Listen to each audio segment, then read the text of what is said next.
Hello, I am Dr. Joy Lewis. I am a professor of internal medicine and public health. There is a lot of talk about the development of immunity after exposure to SARS-CoV-2, the virus that causes the disease, COVID-19.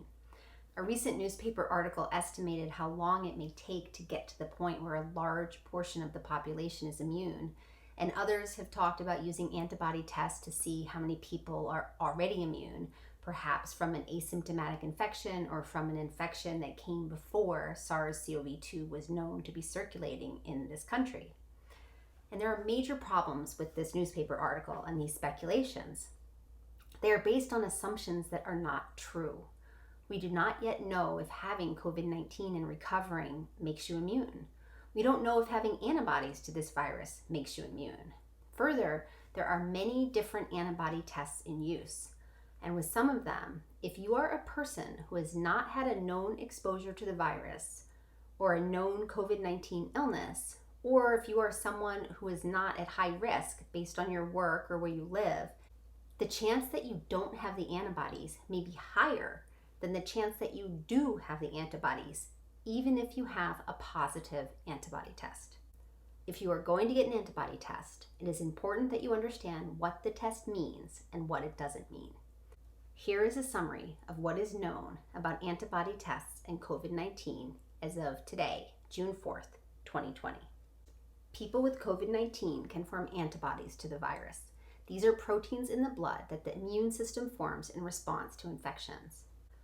We do not know if having these antibodies indicates immunity to the disease. The antibodies indicate that the person has had an immune response, but that doesn't mean that the person is immune or that they can't get infected again. There is some evidence of short-term immunity, about 1 month, from a study of non-human primates. And this is promising, but it is not proof of immunity. There have been some cases where people have a positive test for the virus, recover, have a negative test, and then have another positive test. These cases may not be recurrent disease. It could be that when they had the negative test, the virus was at a low level and was simply missed. There is some evidence that people who have recurrent positive tests after testing negative are actually not contagious. On the other hand, a relatively recent preliminary report from Columbia University looking at 4 different coronaviruses which cause the common cold found that people could and did get reinfected with the same coronavirus. They found that over a year and a half, a dozen volunteers tested positive 2 or 3 times for the same virus, sometimes with only 4 weeks between positive results. SARS-CoV-2 is also a coronavirus. Other research has shown that antibodies to SARS-CoV-1, the virus that caused the disease we called SARS, may remain high for about 4 to 5 months and then decline slowly after 2 to 3 years. Similarly, antibodies following infection with the virus that caused Middle East respiratory syndrome have been shown to last up to 34 months in recovered patients. We can make predictions from the evidence from other coronaviruses, but we do not yet have long-term studies that prove antibodies formed during COVID-19 infections are protective. I hope they are, but it is wrong to talk about them as if we know they are protective. We do not. Any talk of immunity is speculation. The FDA has approved a number of tests for these antibodies, and the results of these tests can be misleading. False positives can occur. There are some excellent tests out there, but you need to know which test you are having done, the specific brand, and the specific characteristics of that test. Interventions to survey large populations to find out how many people have been exposed to SARS-CoV-2 can be helpful. However, if we use suboptimal antibody tests on low-risk populations, we may end up vastly overestimating the prevalence of the disease and thus underestimating the morbidity and mortality rates. Further, if we use these studies and make false assumptions about immunity, we can have increased spread of active disease. A friend of mine is a 67-year-old woman who lives on the Big Island in Hawaii. She is preparing to go back to work as a dental hygienist. She had a respiratory illness in early October of 2019 while on a cruise in Italy. She has been well since that illness and has not left Hawaii since she returned from the cruise. She had a positive IgG antibody test in preparation for going back to work. What does this positive test indicate?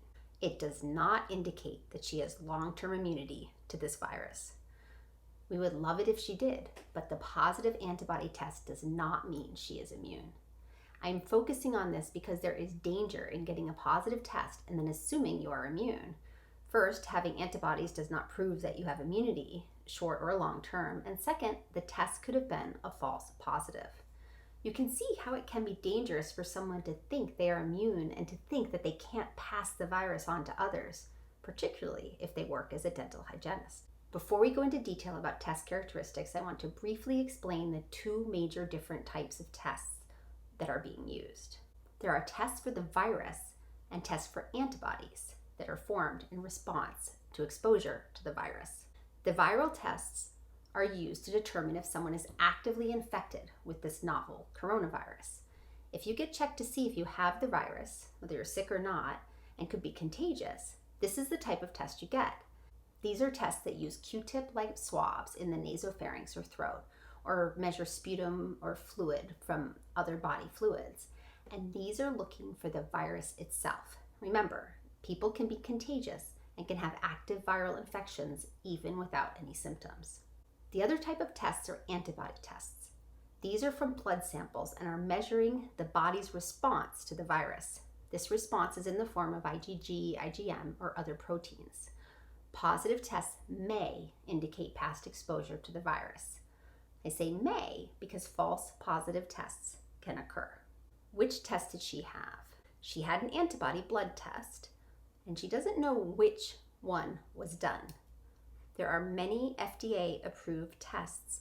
You can read about them at this website. Test characteristics vary.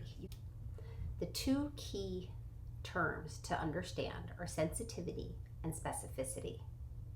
Sensitivity is how often the test is a true positive, meaning that the test is positive and the person really has the disease being tested for, out of all people with the disease. This is calculated as true positives over all with disease, or true positives over true positives plus false negatives. When you have really high sensitivity rates, you have very low rates of false negatives. And this is important for screening tests, or for this disease, it would be important for the viral swab tests. You don't want to have a negative test occur when someone actually is infected with the virus.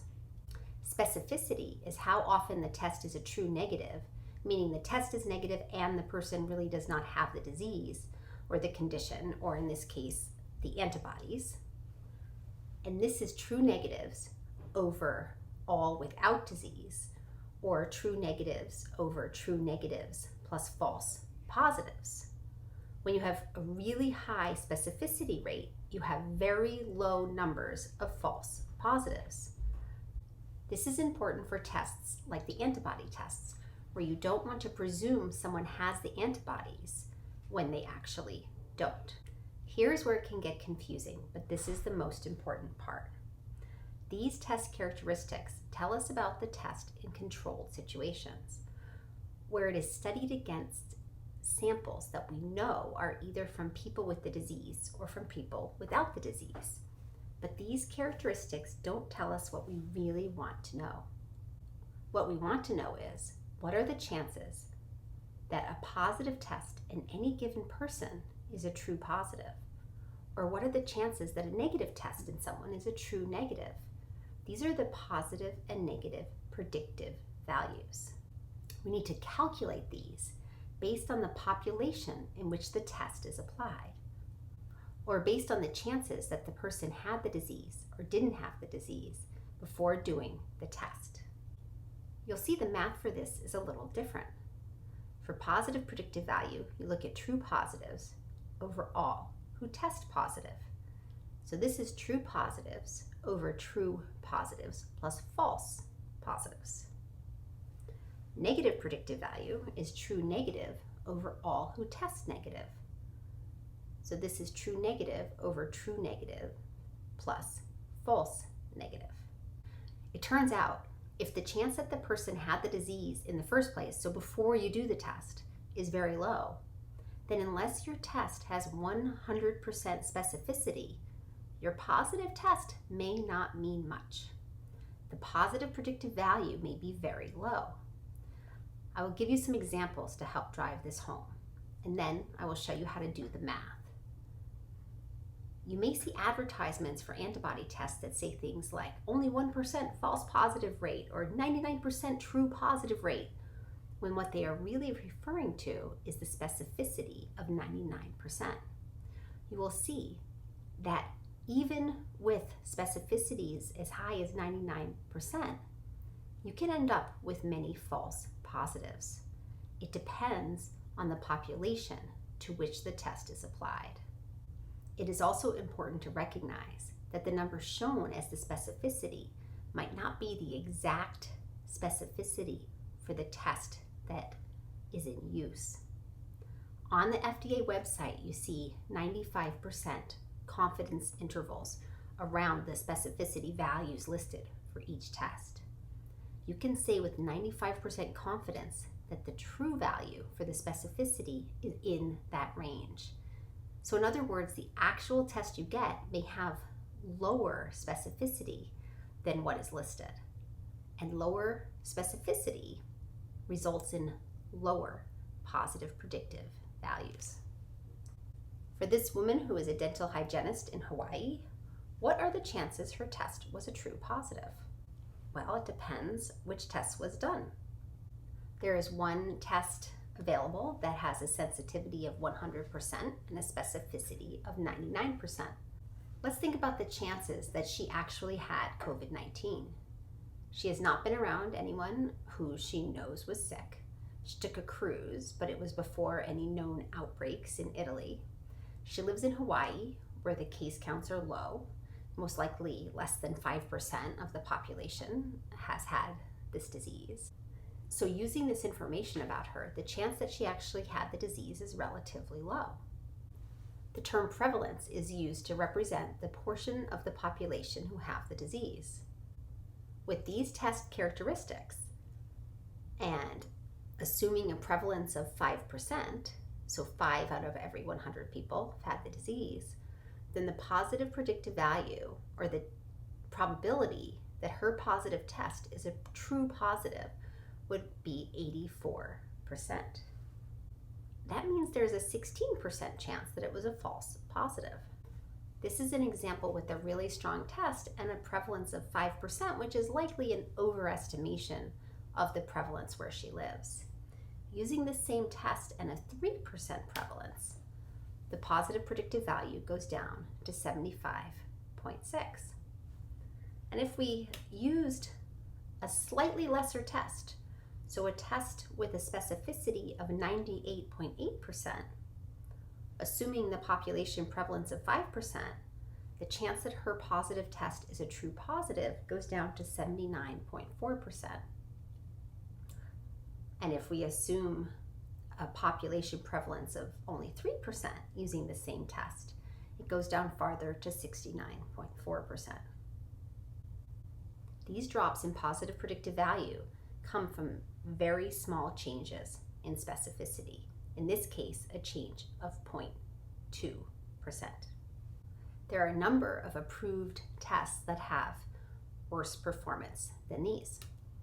Here are some characteristics of other tests, and you can see with the specificity of 94.4% with a population prevalence of 5%, the positive predictive value is less than 50%.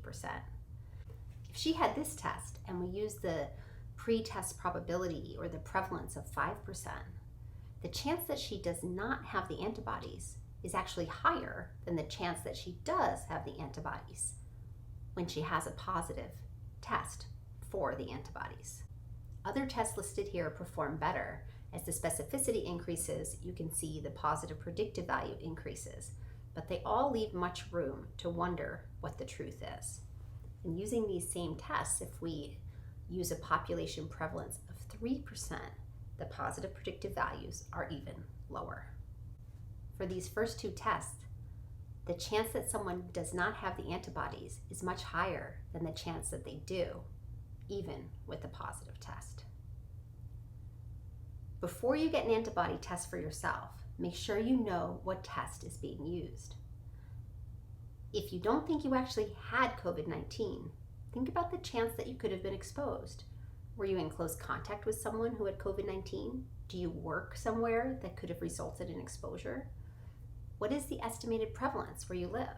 You need to estimate your chances of having had this before you get the test in order to know what a positive antibody test will mean.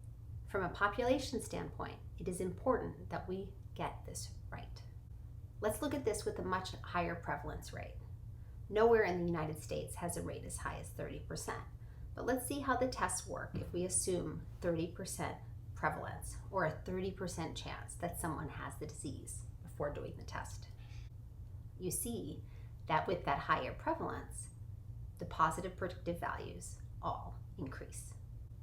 Remember, having a true positive test, so having the antibodies, does not mean you have immunity for this disease.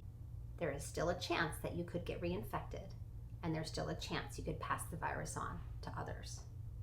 Of course, we hope that the antibodies indicate immunity, but there is work to be done to prove this and to determine that if immunity exists, how long it may last.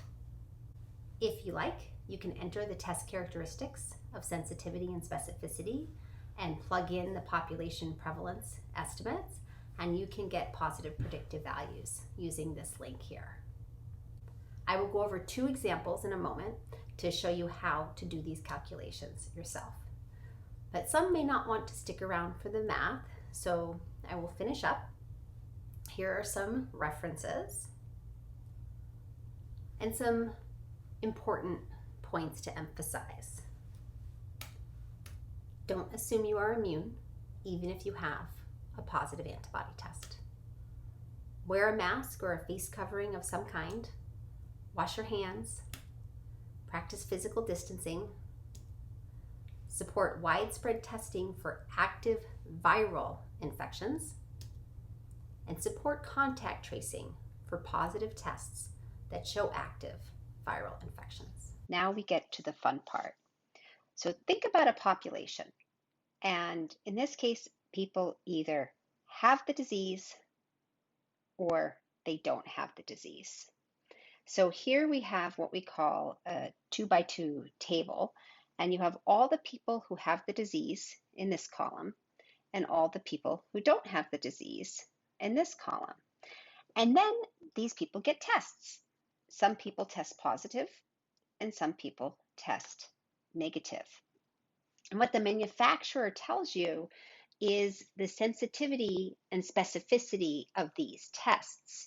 And they do this by looking at known samples. So they know who actually has the disease and who actually doesn't have the disease. And then they give you these characteristics of the test.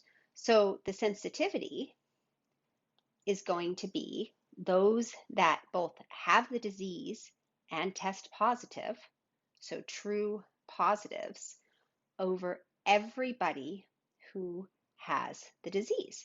So how many of the people who actually have the disease end up testing positive?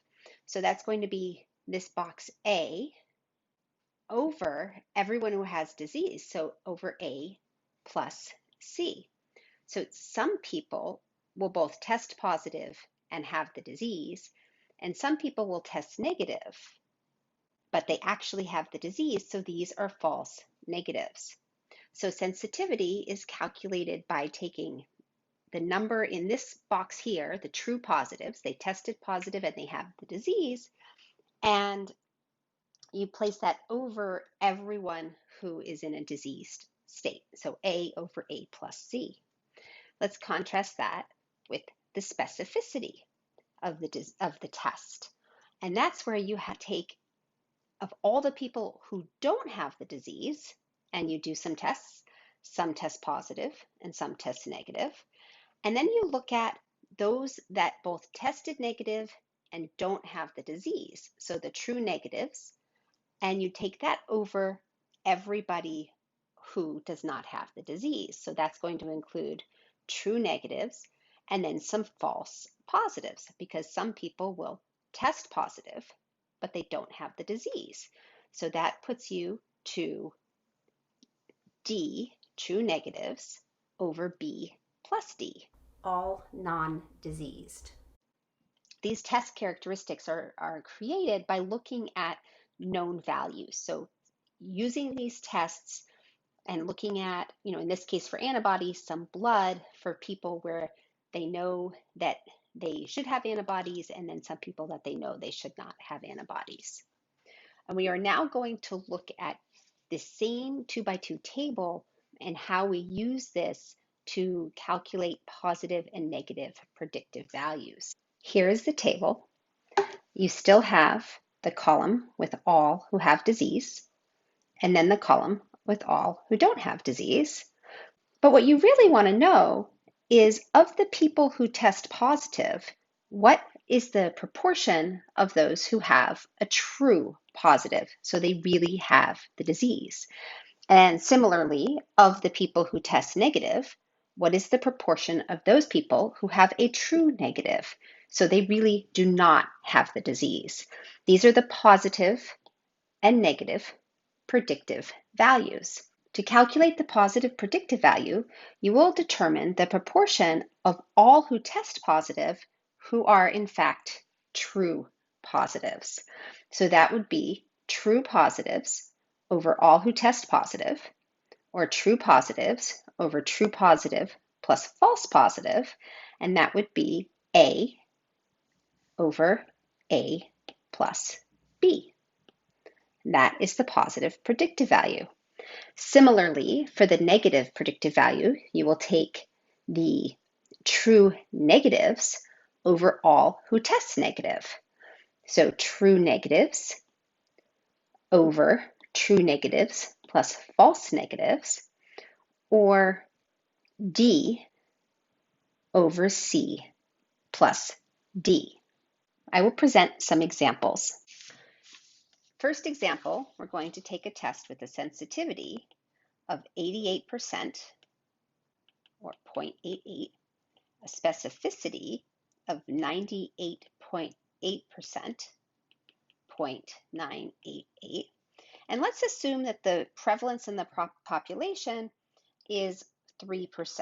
So 3 out of 100 people have this disease. So we will draw.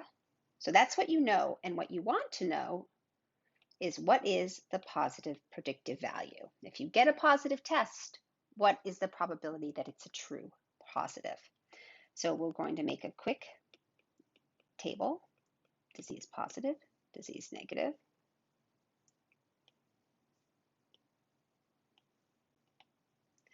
test positive, and test negative. So if there are 1,000, let's just assume there are 1,000 people in the population. You can do this with any number because you're talking about proportions. So say that there are 1,000 people. If 3% of the people have the disease, that would be 0.03 times 1,000, which is 30 people out of 1,000. That's 3%. And if there are 1,000 people in the population and 30 have the disease, then 970 would not have the disease. And then we use what we know. We know that the sensitivity is 0.88, or 88%, and that is true positive over all with disease. So A over A plus C. And we know A plus C is 30, so 0.88 equals A over 30. So then to solve for A, we just take 0.88 times 30, and we get 26.4. Obviously, you can't have a partial person, but for the purpose of this, we'll count partial people. So A is 26.4. And if all of the diseased people add up to 30 and 26.4 of them tested positive, then we have 3.6 left over who are the false negatives, who test negative, but they have disease. And then let's use our specificity information. Specificity is 98.8, and that is equal to D, true negatives, over all without disease, B plus D. So that equals D over 970, because there are 970 people in this population who don't have the disease, and that equals 0.988. So therefore, D equals 0.988 times 970, and that equals 958.36. 958.36.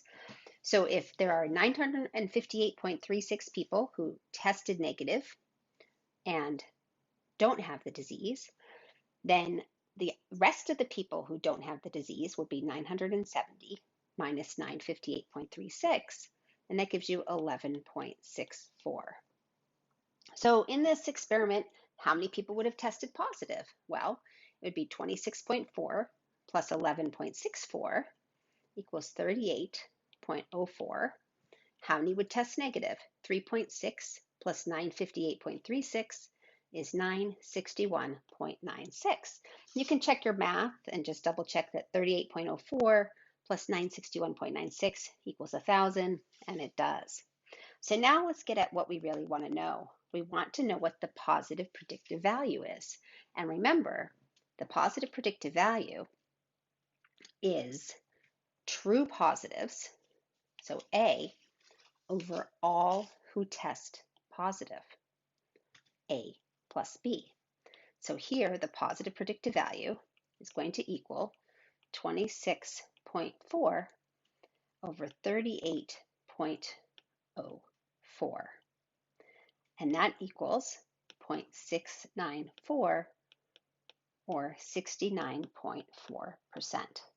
So 69.4% of the people who get a positive test will have a true positive.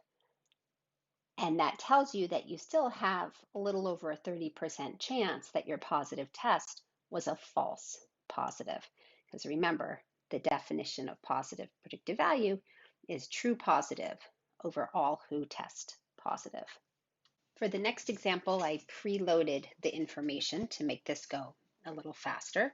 You have a test that has a reported sensitivity of 100%, specificity of 99%, and prevalence in the population you'll assume is 5%. So if 5% of the people have the disease, then out of 1,000 people, 50 will have the disease, and therefore 950 will not have the disease.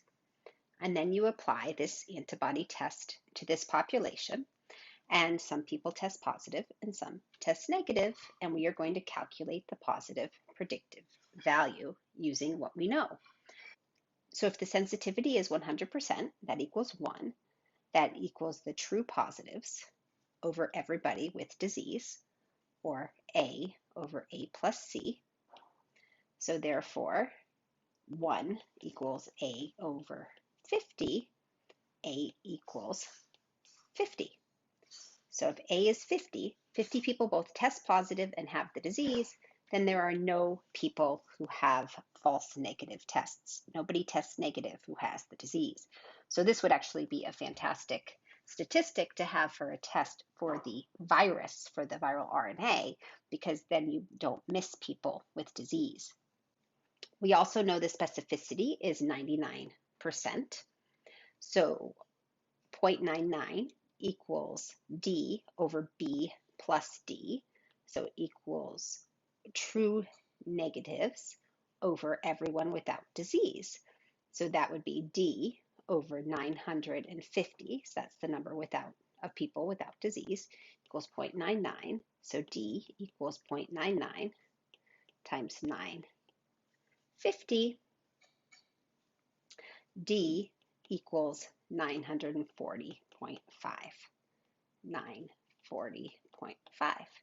So there are 940.5 true negatives, and then there would be 950 minus 940.5, or 9.5 false positives, people who test positive, but yet they do not have the disease.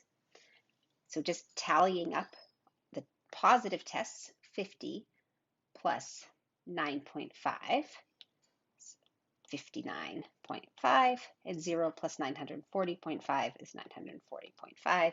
We can do a quick check that this does add to 1,000, and it does. 59.5 plus 940.5.